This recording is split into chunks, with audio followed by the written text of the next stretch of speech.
మహిళా రిజర్వేషన్ అనేది కేవలం రాజకీయ అంశం కాదని అది వారి సహజ సిద్ధమైన హక్కు అని ప్రధాని నరేంద్ర మోడీ స్పష్టం చేశారు. పార్లమెంట్ ప్రత్యేక సమావేశాల్లో ఈ బిల్లుపై జరిగిన చర్చలో ఆయన పాల్గొన్నారు. దేశ ప్రయోజనాల దృష్ట్యా ఈ బిల్లు ఎంతో కీలకమని ప్రధాని వివరించారు. ప్రతిపక్షాల విమర్శలను తిప్పికొడుతూ మహిళా సాధికారతకు తమ ప్రభుత్వం కట్టుబడి ఉందని ఆయన ప్రకటించారు. తెలంగాణ ముఖ్యమంత్రి రేవంత్ రెడ్డి అవలంబిస్తున్న విధానాలు చూసి రాష్ట్ర ప్రజలు నవ్వుకుంటున్నారని బీజేపీ ఎంపీ తేజస్వి సూర్య ఎద్దేవా చేశారు. కాంగ్రెస్ ప్రభుత్వం హైబ్రిడ్ మోడల్ పేరుతో ప్రజలను తప్పుదోవ పట్టిస్తుందని ఆయన మండిపడ్డారు. హ్యామ్ రోడ్ల నిర్మాణం వెనుక భారీ కుంభకోణం దాగి ఉందని ఆయన ఆరోపించారు. రేవంత్ రెడ్డి వ్యాఖ్యలు మూర్ఖత్వానికి నిదర్శనమని తేజస్వి సూర్య విమర్శలు గుప్పించారు. డీలిమిటేషన్ తో దక్షిణాది రాష్ట్రాలకు అన్యాయం జరగదని కేంద్ర హోంమంత్రి అమిత్ షా స్పష్టం చేశారు. ఏపీలో లోక్సభ స్థానాలు 25 నుంచి 38కి పెరుగుతాయన్నారు. అలాగే తెలంగాణలో 17 నుంచి 26 వరకు పెరుగుతాయని చెప్పారు. కర్ణాటకలో 28 నుంచి 42కు, తమిళనాడులో 39 నుంచి 59కి, కేరళలో 20 నుంచి 30కి సీట్లు పెరుగుతాయని తెలిపారు. దక్షిణాది జనాభా శాతం కంటే ఎక్కువ సీట్లు పెరుగుతాయని క్లారిటీ ఇచ్చారు అమిత్ షా. తెలంగాణ ఏర్పాటును ఇండియా పాకిస్తాన్ విభజనతో పోల్చిన బీజేపీ ఎంపీ తేజస్వి సూర్యపై మంత్రి పొన్నం ప్రభాకర్ తీవ్రంగా ధ్వజమెత్తారు. తేజస్వి సూర్య మాటలు తెలంగాణ అమరవీరుల త్యాగాలను అవమానించేలా ఉన్నాయని ఆయన మండిపడ్డారు. పార్లమెంట్ లో రాష్ట్రంపై విషం చిమ్ముతుంటే బీజేపీ ఎంపీలు మౌనంగా ఉండడం సిగ్గుచేటని విమర్శించారు. తెలంగాణ ప్రజల ఆత్మ గౌరవాన్ని దెబ్బతీసే హక్కు ఎవరికీ లేదని పొన్నం ప్రభాకర్ స్పష్టం చేశారు.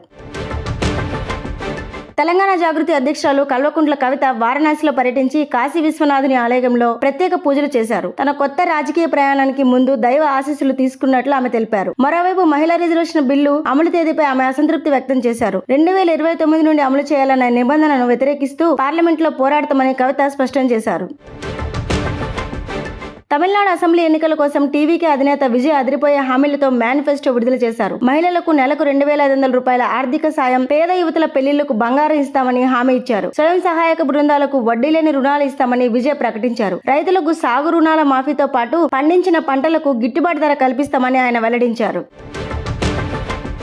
పశ్చిమాసియా ఉద్రిక్తతల నేపథ్యంలో ఇరాన్పై ఆర్థిక ఒత్తిడి పెంచేందుకు అమెరికా మరోసారి కఠిన ఆంక్షలు విధించింది. ఆ దేశ చమురు ఎగుమతులపై గతంలో ఇచ్చిన సడలింపులను పొడిగించే ప్రసక్తి లేదని స్పష్టం చేసింది. ఇరాన్ చమురు వ్యాపారంతో సంబంధం ఉన్న వ్యక్తులు, సంస్థలపై యుఎస్ ట్రెజరీ శాఖ చర్యలు ప్రకటించింది. ఈ నిర్ణయం వల్ల ప్రపంచవ్యాప్తంగా చమురు ధరలపై ప్రభావం పడే అవకాశం ఉంది.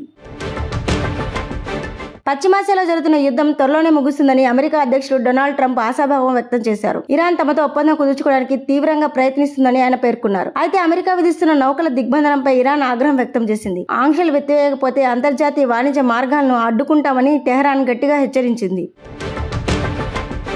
పవర్ సోప్స్ కంపెనీ తన ఫోటోలను అనధికారికంగా వాడుతుందంటూ నటి తమన్నా వేసిన పిటిషన్ మద్రాస్ హైకోర్టు తోసిపుచ్చింది. ఒప్పందం ముగిసినా తమ ఇమేజ్లను వాడుకున్నారని ఆమె చేసిన ఆరోపణలకు తగిన సాక్ష్యాలు లేవని కోర్టు పేర్కొంది. ₹1 నష్టపరిహారం కోరుతూ వేసిన పిటిషన్ ను కూడా న్యాయస్థానం కొట్టివేసింది. సింగిల్ జడ్జి ఇచ్చిన తీర్పును కోర్టు సమర్థించింది. సినిమా రంగంలో పని గంటల విషయంలో దీపికా పదుకొనె తీసుకున్న నిర్ణయానికి నటి కంగనా రనౌత్ మద్దతు ప్రకటించారు. ఒక బిడ్డకు తల్లిగా, అగ్రంటిగా తన పని వేళలను నిర్ణయించుకునే హక్కు దీపికాకు ఉందని కంగనా పేర్కొన్నారు. దీపికా ఈ స్థాయిని ఎంతో కష్టపడి సంపాదించుకున్నారని ఆమె కొనియాడారు. పని వేళల విషయంలో వివాదాలు సృష్టించాల్సిన అవసరం లేదని కంగనా స్పష్టం చేశారు.